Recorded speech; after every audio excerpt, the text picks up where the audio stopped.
So just so you know, it was a little misleading, like, hey, we're going to do this thing and call to where we are here now. I know. Just so you know. I thought we were going to be sitting at Starbucks drinking coffee and talking. Just so you know. It's a little bit more than let's that. Just get together, share some stories. Yeah. That's all we're doing. That's all we're doing.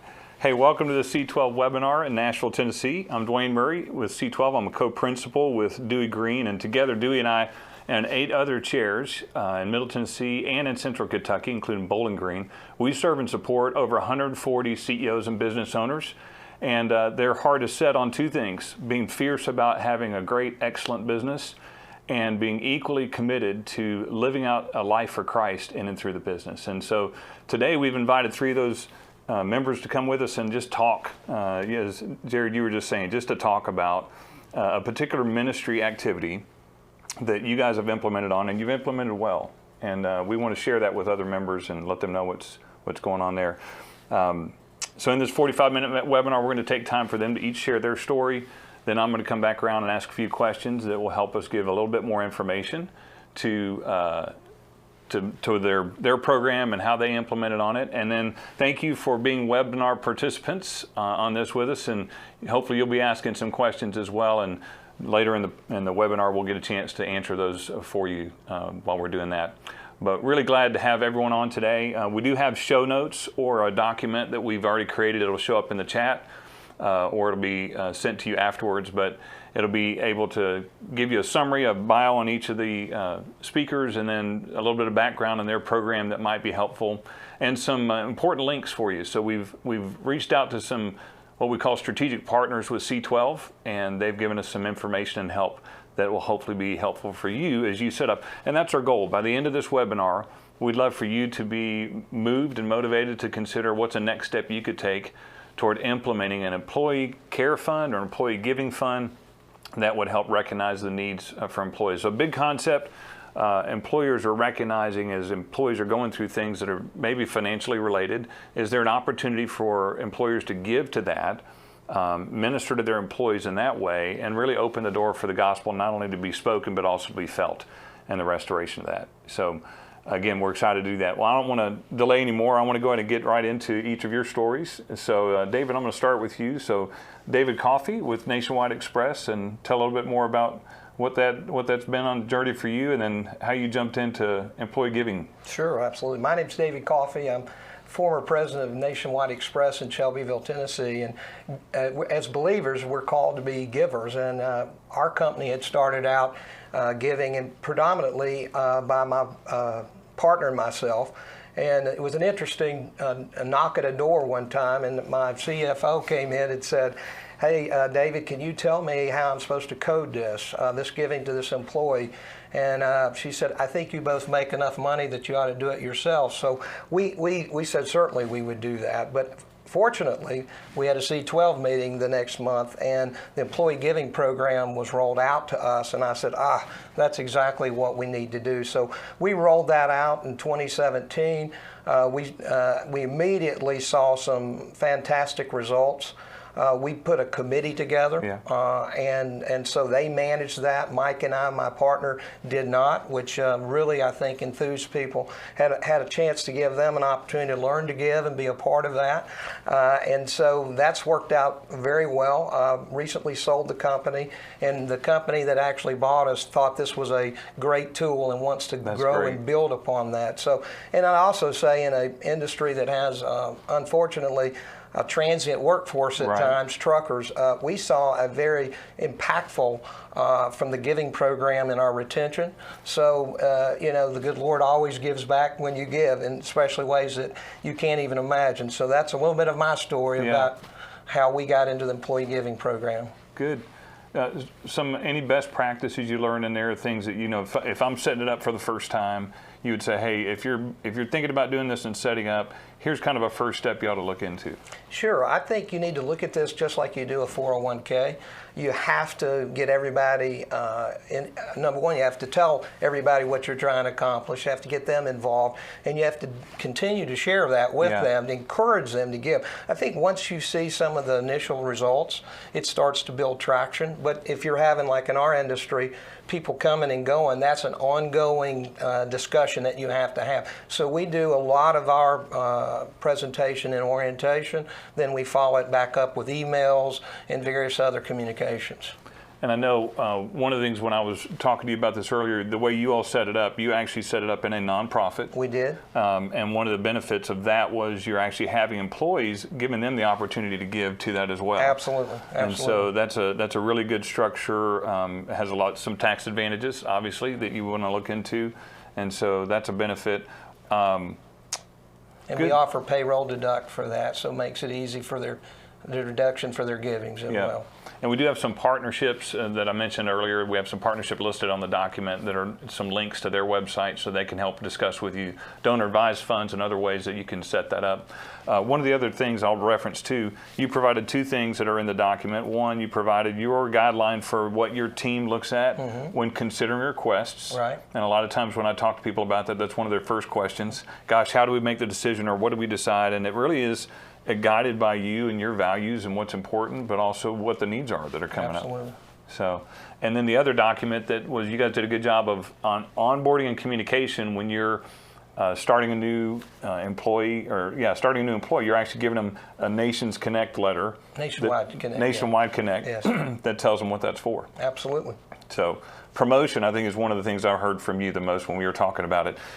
While it's a great benefit, it's important that you got to kind of keep telling employees that this is available to them. Absolutely, 100%. Good. All right.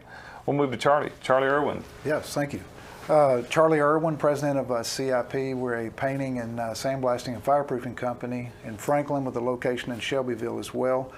And just wanted to get started with saying that my dad started me on this journey a long time ago with, he ran the company, and it was a small painting company, very informal, but he ran it with the motto of good work is good witness. And I would see him give to people when we didn't really have a lot ourselves. And that's kind of inspired me and my partner, Rodney, who's also the owner of the company, who's a Christian as well, that we want to continue this journey. And so really it started with us with, I was making too many decisions on, yeah, we should give to this and give to that, but not to this and not to that, and getting bombarded with participate in this golf tournament, it's for a good cause and this and that. Instead of making those decisions myself, I heard one day a fellow member's CBP, he said they had a giving committee. I was like, oh, that sparked something for me. So he went into it and told us what it was about, and that was about 3.5 years ago that we started this journey. And what it's done for us is it's freed up me from making those decisions and allowed our employees to participate. So our committee is chaired by our corporate chaplain, our CFO's on the committee, and then we have representatives from the field and office that speak into the decisions as well. I'm not involved in the decisions like yes or no. They sometimes copy me to let me know what they're doing, but I'm not involved in the day-to-day, what are we going to give to decisions. What we've seen come out of it is scholarships for employee families, families that have been through tragedies, fires, medical issues, deaths, and we've been able to step in and help them so they don't have to go to a loan shark or one of those kind of companies, to get money. We can help them out with that. To share a quick story, one of our employees recently became an American citizen, and he had never went to high school, college, none of that. And now his son got a scholarship from our company, and he's going to MTSU. So wow, that's a celebratory moment. Yeah, we can do this. As far as guidelines for what they consider, everything is vetted with our mission, vision, values. It has to fall in line with that. We're not going to give to something or to someone that doesn't represent that well. So lessons learned would be to start sooner. Like, don't wait. Get started sooner.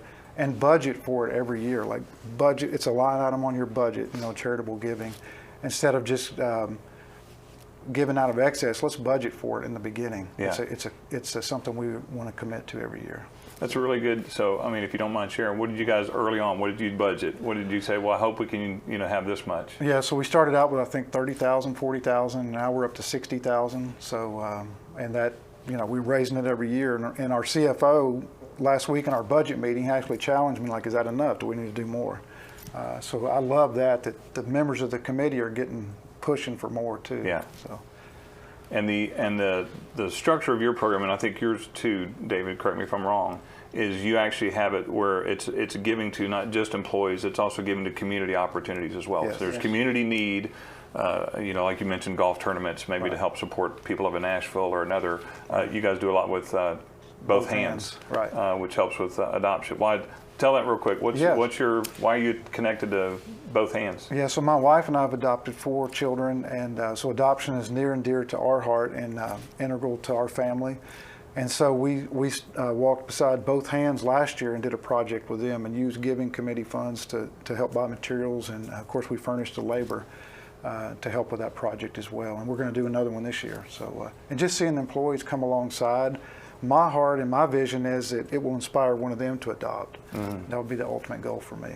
Yeah, I think you had a KPI of them actually adopting. Right, that's right. That's great. All right, thanks, Charlie. I'm going to come back to you and we're going to talk about the scholarship. So I'm going to put a bookmark there and we'll come back to that.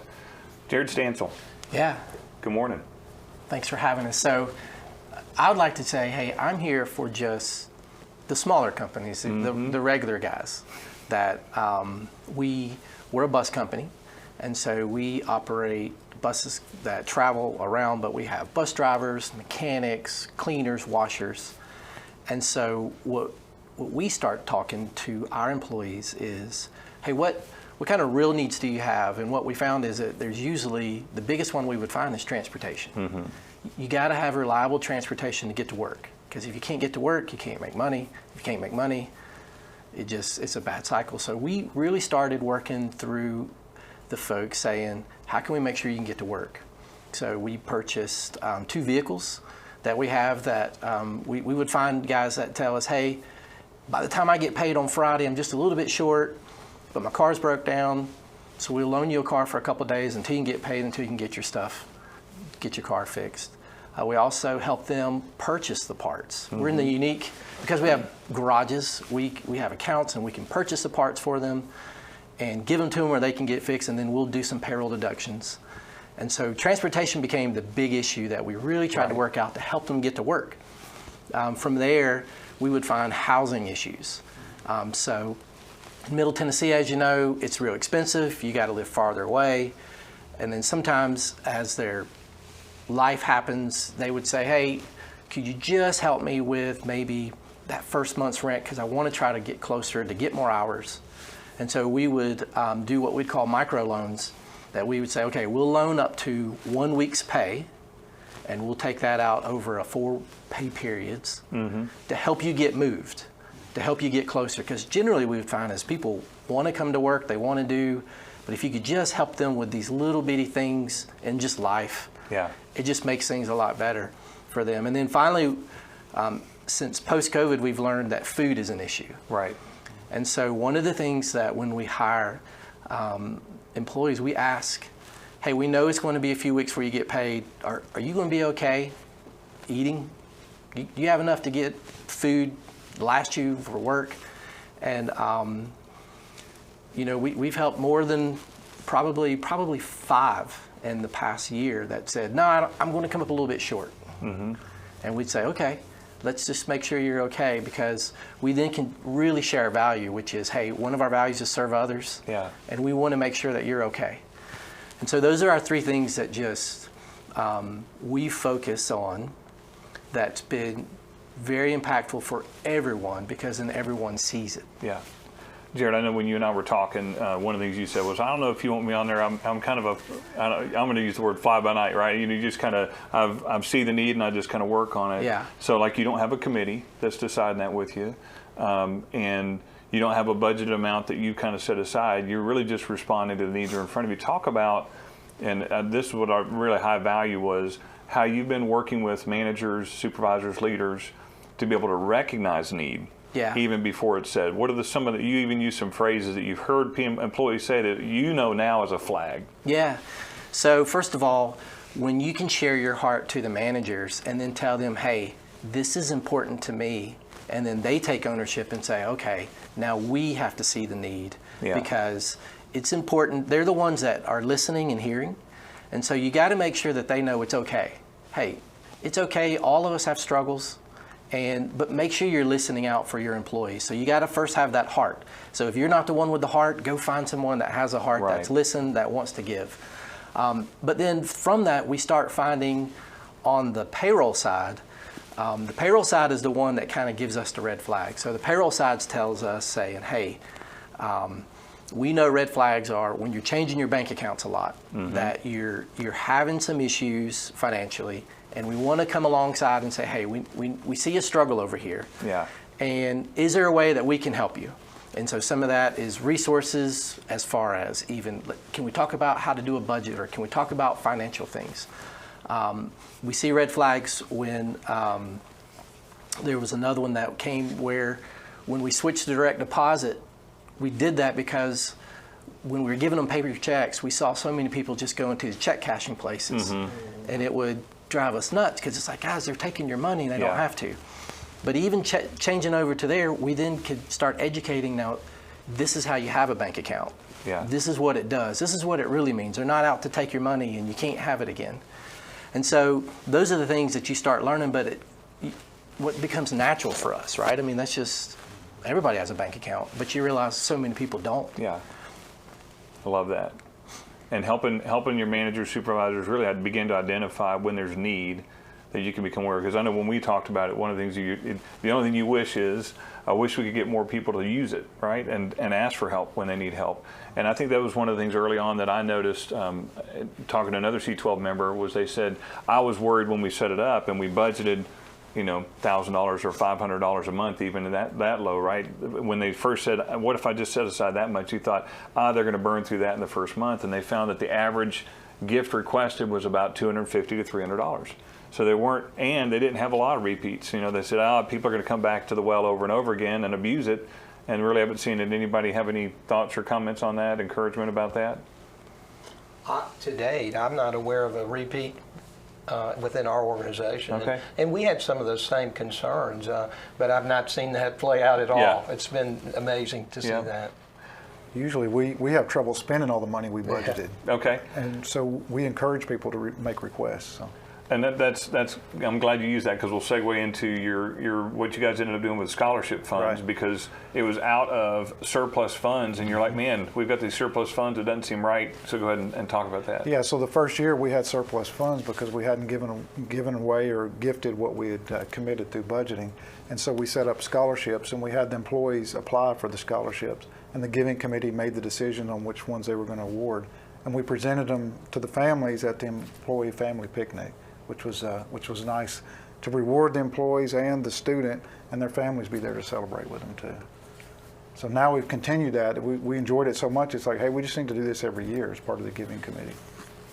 That's good. Well, hey, I'm going to take a moment just to emphasize, if you're on the webinar and watching as a participant, we're interested in your questions that you want to ask that might give you some more insight, and ask questions about, hey, I'm thinking about doing this, but this would help me as far as further information. So while you're thinking of that, I'm going to go back and just ask, maybe tell an impact story. What was an early win for you that you thought, wow, this is really going to be helpful? So who's ready to do that? David? I'll do that. Yes, we had a long-standing driver who had come to us, a godly man, and unfortunately his daughter had passed away, and she had 3 children, and they were the natural person to take the children. So he came to us, and we had the employee giving fund set up, and we were able to help him with that transition. We actually helped pay for her funeral, and then gave money for those kids to get relocated to him and get into the school. And what meant more to him was that was a gift from the company, and not from me or my partner, Mike. That he felt like the company absolutely had his back and was there for him. And then he went out and promoted, and it was just amazing. So for us, we had a quick win there, and we saw the impact of that. Really, that feeling that the company gave back to them, and not Mike or I. Yeah. Now, I think one of the advantages too of having it set up where you have employees that can give, and you have employees that are giving on a monthly and paycheck by paycheck basis. Absolutely. Right? And so talk about what's the value to that employee that's giving and participating in that. That may be the only place that they've they've actually given in their life. I couldn't agree more. I think there's two things you've got to teach people that we're not necessarily born with, and one is we got to learn to work. The other one is we got to learn to give, and you've got to model that. I mean, my father modeled both of those for us. We're blessed to have a second generation business, and so I think having that ability to actually give. And then the other side of that was interesting is our committee was made up across our 3 different divisions, Yeah. and frontline people, and I had to. They were pretty tough. Yeah. They were pretty tough. Well, on they were tougher. You said they were tougher than you Oh were, gosh, right? I was encouraging them maybe to be a little bit kinder and softer, but they came around. But I think a lot of that was good too, because we have never felt like we haven't given to the right cause at the right time for the right person. So it all worked out. That's good. Charlie, tell an impact story, but I'm going to ask you, as you put together your giving team, and how did you go about saying, well, this is the mix of people we need in, or what were you looking for to do that? But what was the impact story, and then we'll talk about that. So putting together the team first, I'll answer that question. So I wanted to make sure that we had a cross-section of the company. We have divisions too, as you mentioned, David, and so I wanted to make sure we had someone from each division and an office person, field people, the CFO, so he makes sure we're staying within budget and spending the money like we need to. So that was important to me to set the team up right. I didn't want somebody in the office to just make all the decisions and the field people not buy in. Right. A success story for me early on was a young employee family had a fire. They lived in an apartment and they didn't have the right insurance. They lost all their stuff. We were able to step in and help them meet basic needs and just make it to the next day. Sure. That's a good win. That's good. Yeah. Jared? So I'll just encourage you that, God will put people in your life at the right time and at the right moment. So as a company, we were struggling during COVID. We shut our company down, and we only had 5 employees we let 150 go. Wow. And so God put this person in my life that was a driver at the time that said, hey, are you sure everybody, this is right when everything kind of stopped, around May 2020. It's like, hey, do you know if everybody's okay? And I'm like, well, no one's told me they're not okay. And she said, well, do they have enough food? I said, I don't know. And she went in for the next 30 minutes and told me, this is how you run a food pantry, all the way down to this is what you buy, this is when they eat it, and all the way through it. And at the end I said, well, could we do that? And she said, well, sure. It costs about $500 to get you started. So I said, well, do it. So over the course of the next 2 months, if you recall during the pandemic, it was everybody's unemployed. Do I get my unemployment money? Yeah. How do I get this worked? I've never taken unemployment. I'm not taking it. I'm going to do it. I need it. Over the next 2 months, we fed 16 families every week. And I learned so much about food and the expense and how to make things work and how to run a food pantry. And even though I was going through a terrible time, God gave me the blessing of saying, hey, I know that these folks are okay. And the way it worked, it was they would fill out a note card saying, here's how many you're feeding, and then here's how many children there were. And if you filled out the note card, we would make sure you had food the next week. And about over the course of 2 months, the note cards were less and less, and we looked at each other and said, hey, we did what we were supposed to do. Yeah. And man, that was one of the biggest blessings I had in one of the lowest times of my life. Yeah. And so that's a win. But also, what you realize is that so you're going to help people, and they're not going to stay with you, and that's okay. Yeah. So we know that people come, they go, but we look at it as it's our opportunity to show the love of Christ, and it is such an easy conversation when they say, why would you help me? For me to say, I've been given so much. God's done so much for me. I want to make sure that I'm given to you. And then I would like to say, can I tell you what God's done for me in my life? It is such an easy conversation when they know that you care about them enough to give them, help them with their transportation, help them with their food, housing, whatever it is in their life. It's an easy conversation to have. Absolutely. That's great. A couple of things I really love about that. One, you you looked at what you had. You had the ability to provide food, right, to create a pantry for them in order to help them. Not at what you didn't have. You didn't have a large budget where you could just, help do a lot of things for folks, but you saw the opportunity to do that, and God brought you somebody. Brought you somebody with the expertise for that. I had a second one, but I've already forgotten, so I'll pass on that. Another question that got asked, so Hans Hobson, Tennessee State Soccer Association, shout out to you. Thanks for being on the webinar. He had a simple question, and this actually is a good follow-up. So you were down to 5 employees. You were at 150? 150, yeah. And what are you back to now? We're at 100. All right. 100. That's yeah. great. So appreciate God rescuing you in that situation. He's taking care of us, but it makes me more sensitive to people's needs. Yeah. So once you go through something, I think you've been through adoptions. You're sensitive to adoptions, Right. and so you really just have to make sure that you don't be so focused. For me, don't be so focused on the business, getting things done, but continue to care about the people. Yeah. Care about the people in your life and who God brings. They bring these people to you for a reason. Yeah. God brings them here, so there's got to be some reason why. Yeah, that's great. Looking for that. Charlie, when you started this 4 years ago, 3.5 years ago. 4, yeah. Yeah, how many employees were you at that point, can you think? 65 to 70. Yeah, and you're up to? 65. We're about where Okay, we were yeah. then, yeah. All right. So, and then David in Nationwide Express, where are you guys at? We were probably in that 270 Yeah. range, and Yeah. and then about 300 now. Right. And so I just encourage you, regardless of the number of employees you have, if you'll figure out what's something we can do. Find out something we can do, begin to set aside funds for that, whether it's enough for a food pantry or whatever that looks like.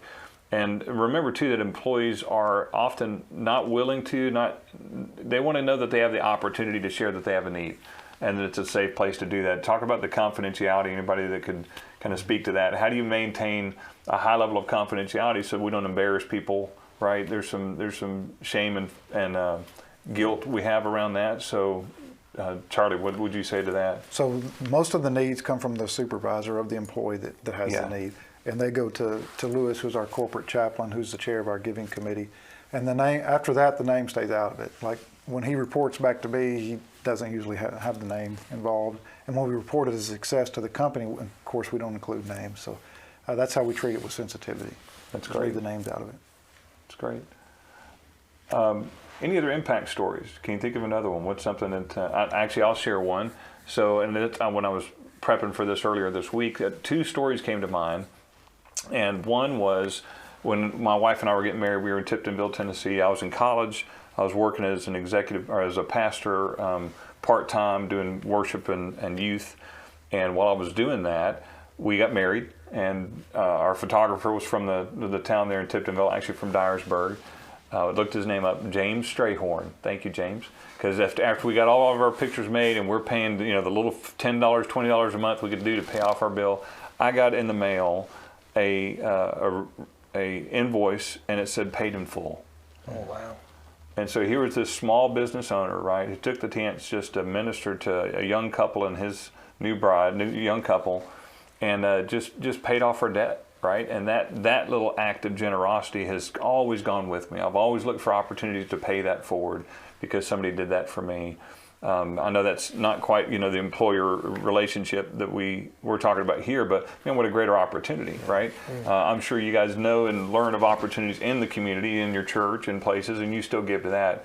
But our employees, most, 70% of people do not go to church here in Middle Tennessee, so they don't have that connectivity to a community like that. So we're creating that there.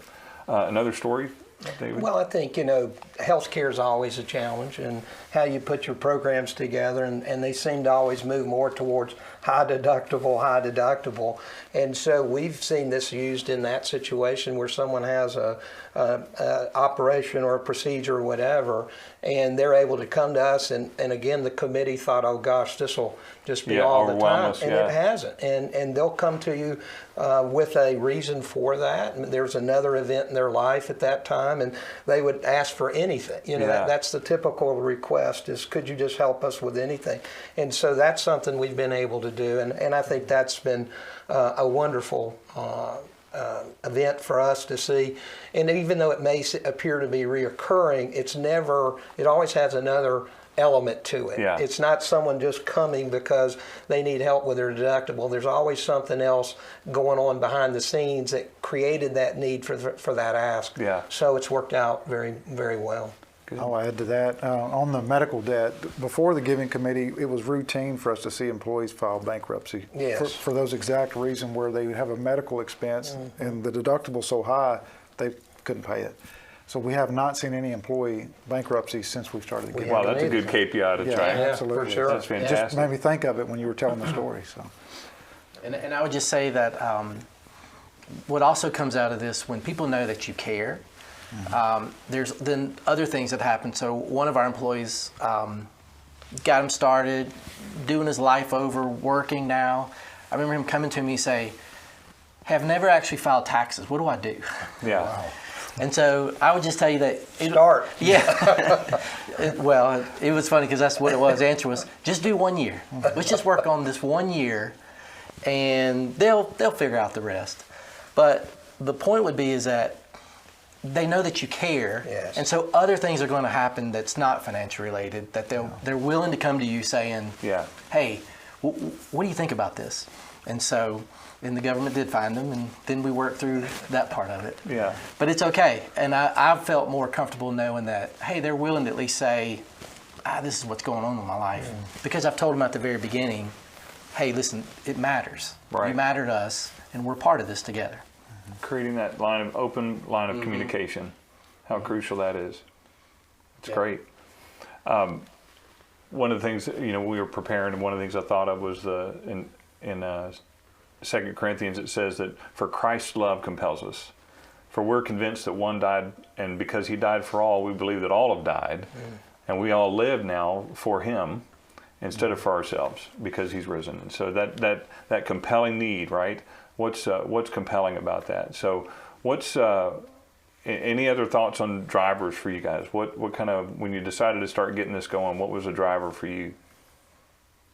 Well, I think for me was just moving it from my partner and I doing that, and we were receiving the blessings of that, but we weren't allowing the people in our company to receive that blessing, both as a giver and as a receiver of that. So this was a vehicle, and we had thought, how do we do that? And then thank goodness C12 stepped up, and there was the roadmap to that, and made it really, really easy. And so just having that roadmap laid out was just wonderful. It made it so much easier. It was all buttoned up, and we just followed the bouncing ball. So just being able to move that from an idea into action was wonderful. And then again, this has been, I really believe it continues to be a great retention tool. Yep. Not only just with our drivers, which is more transient than our other workforce, but with everybody. And the feeling that the company's got your back. I mean, if you find yourself in trouble, the company's got your back. We've got people who bring the requests from every aspect, every division, and they feel comfortable with that because they've seen and heard those success stories, and they feel very comfortable going to that. So if it was, as you said, just one person or your CFO, you'd never know about that need. That need would go on, and our chaplain may have picked up on it, our chaplaincy program, but good chance are we probably would have missed that opportunity. So this program just laid it all out and made it easy. I like that easy button. I know, that's right. Can I share something cool we started this year with our giving committee as a PTO, a paid time off bank that our giving committee is overseeing, and kind of like finances, we're allowing people to donate, employees to donate paid time off that they have in excess, and then they can give, the giving committee can give when somebody has a surgery or extended need, they need to be out of work for a while. So we're trying it this year, see how it goes, and I'm excited to see where it leads. Exciting. Good. One thing I would say is that people have problems at crazy times. Yeah. And you just got to be prepared for, Friday at 5, someone's got a problem. Yeah. And it's Sunday and someone's got a problem. And, catch your breath and say, okay, how do we help? Yeah. But it never happens on, A a convenient Tuesday time. at 9 a.m. That's right. And hey, could we have a discussion about this all week? So just when crisis happens, just be willing to listen, and then take action as you can. It's good. It's really good. So just getting our wrap-up section. So I'm going to look one more time for questions. But as we get into the wrap-up section, just to talk this through with you. So I love, we've got example from David actually creating their own 501c3 so that they can have contributions from employees and participation that way. Charlie, you've got an internal fund that you've got a team that leads. Right. Jared, you've got in your heart, right, I'm going to give when the opportunity arises. I'm going to engage supervisors and leaders in that process, and we're going to make the decision together. And so just a variety of ways of approaching that. As we were setting up for this, I mentioned that we've got a link to Helping Hands Ministries. Helping Hands Ministries partners with another Providers Bridge or Provider Bridge. And one of they actually help set up for you a nonprofit relationship where you can give them your guidelines for giving. They'll not only receive the funds, and they can receive it legally as a nonprofit, and they'll help you set up your corporate documents to be able to identify that. But you can not only contribute funds, right? They'll actually process the requests. And the benefit of that is confidentiality for employees, feeling comfortable that they can make a request of somebody and it's not going to get back through their work environment. And sometimes it's hard to say no. Sometimes there are reasons why it doesn't. That actually was a question that I thought of. My prior role, one of the things I did as executive pastor was I led as a church, we called our benevolence team, our benevolence committee, and as needs came up that we became aware of in the community or in the church body, we would consider those needs, and we had to make a list of some things that we said, we're not comfortable giving to these things. And so for us, an example of that was we weren't going to pay for attorney's fees. Because a lot of times people would come and say, I'm in this certain circumstance, and we're saying, well, we're not going to pay for attorney's fees, but we'll pay for keeping a light bill on, or we'll pay for those kind of things. Anybody have any, as you went through the process, you didn't think of it initially, but you thought, oh, I did have to say, this is something I don't feel comfortable giving to? Maybe similar to those long lines, but also to what I saw our committee do was someone asked, hey, we're going to move and help with that, and they just asked for documentation. Yeah. And it was amazing. You would get that or you wouldn't. Yeah. And then that request would go away. So I think some of that is just good common sense. That's right. And vetting, there's an actual need, and once they know you're going to vet the need, a lot of that, some of the stuff goes away. So that's good. Kind of a segue back to that, a little different take on that. Yeah. And then, go ahead, Charlie. Well, I was going to add to that, for accountability, we always pay the bill directly. Like, we don't give the money to the employee, and then we just pay it directly for accountability for all parties. That helps with that. So if there's a utility bill, paying it directly to the utility, right? Right. Rent, paying that direct. Medical bill, yeah. Good. All right. Well, I don't see any other questions, so we're going to wrap up our webinar for today. Want to encourage you, what's the next step you could take? And it may be that you need to have a conversation. You're welcome to email me, but certainly if you're in Middle Tennessee or in Bowling Green in Central Kentucky and you want to reach out to one of your chair or one of the chairs in that area, please do that. We'd be glad to come along and assist you in getting access to the information you need. If you got a question for these men about how they set something up, you can pass that through us. We'll be glad to pass it on. And thank you for being a part of the webinar today.